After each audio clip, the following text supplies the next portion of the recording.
শাহজাহান প্রসঙ্গ আবার আসবে, তার কারণ শেখ শাহজাহান 5ই জানুয়ারি তার আকুঞ্জিপাড়ার বাড়িতে যখন ইডি আধিকারিকরা যান এবং সেখানে তারা আক্রান্ত হন, তারপর থেকে 55 দিন শেখ শাহজাহান কোথায় ছিলেন?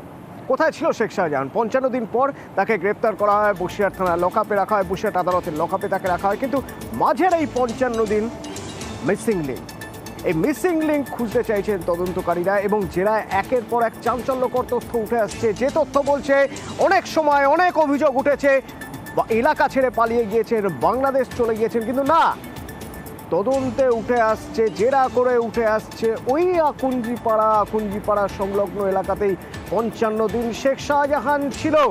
5ই জানুয়ারি থেকে 55 দিন কোথায় ছিল শেখ শাহজাহান? অমিত প্রতিনিধি আমার সঙ্গে রয়েছে, বলতে পারবেন অমিত?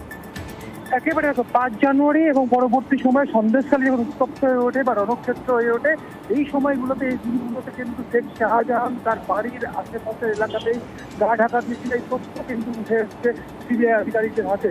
সিবিআই আধিকারিকরা বলছেন আকুঞ্জি পাড়া 4 জনের কথা বলা হচ্ছে, শেখ আব্বাস উদ্দিন, সাইফুদ্দিন শেখ এবং ফারুক আকুঞ্জি।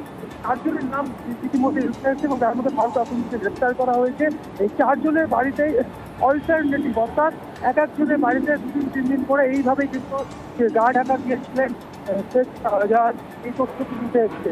5 তারিখের ঘটনাটি করা হচ্ছে। 5 তারিখ ইডি আধিকারিকরা আক্রান্ত হওয়ার পরে যখন এলাকা যখন ফাঁকা হয়ে যাচ্ছে, সংবাদ মাধ্যম যখন এলাকা থেকে বেরিয়ে গেছে ভয়ে, যখন আক্রান্ত হয়েছে তারপরে তখন 9:30 থেকে 10টার মধ্যেই ফারুক আকুঞ্জি প্রথম বাইক নিয়ে পৌঁছে গিয়েছিলেন শেখ শাহজাহানের বাড়িতে, অর্থাৎ যে বাড়িতে ইডি আধিকারিকরা তল্লাশি চালিয়েছিলেন। ফারুক আকুঞ্জি পৌঁছে যাওয়ার পরই শেখ শাহজাহান লোকাল অফিসে নিচে নেমে আসে এবং তার বাইকে চেপে সরাসরি পেছনের যে রাস্তাটি রয়েছে আকুঞ্জিপাড়ায় উঠেই পেছনে যে রাস্তা রয়েছে, অর্থাৎ শেখ শাহজাহানের বাড়ির পেছনের যে রাস্তা, সেই রাস্তা ধরে গ্রামের ভেতরে সে যায় এবং যাওয়ার পরে সেখানে ফারুক আকুঞ্জির বাড়িতে গিয়ে প্রথমে পৌঁছেন।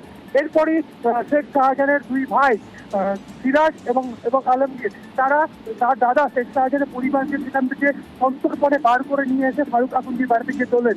এরপরে বিকেলবেলা 3-3:30 নাগাদ এই ফারুক আকুঞ্জির মাধ্যমেই শেখ শাহজাহান পৌঁছে গিয়েছিল দক্ষিণ 24 পরগনার জীবনতলা এলাকাতে। জীবনতলা এলাকায় যাওয়ার আগে দক্ষিণ 24 পরগনার এক তৃণমূল নেতার সঙ্গে বারবার যোগাযোগ করা হয় এবং তৃণমূল নেতাই ঠিক করে দেন একজন লোকাল তৃণমূল কর্মীকে, যার বাড়িতে শেল্টার নিচ্ছিল এবং সেই বাড়িতে 3 থেকে 4 দিন, অর্থাৎ জীবনতলাতে 3 থেকে 4 4টি বাড়ি বদল করে, এর মধ্যেই 4টি বাড়ি বদল করে ঘুরে ফিরে সেখানেই থেকেছে। তাকে পাহারা দেওয়ার জন্য 17 জনের একটা টিম ছিল। সন্ধ্যের পরেই বাইক বা গাড়ি নিয়ে নিউ টাউনে চলে আসতো শেখ শাহজাহান। কোথায়, কার বাড়িতে, কার সঙ্গে দেখা করতে, তদন্তে জানা যাবে। কিন্তু এই শেখ শাহজাহান এখন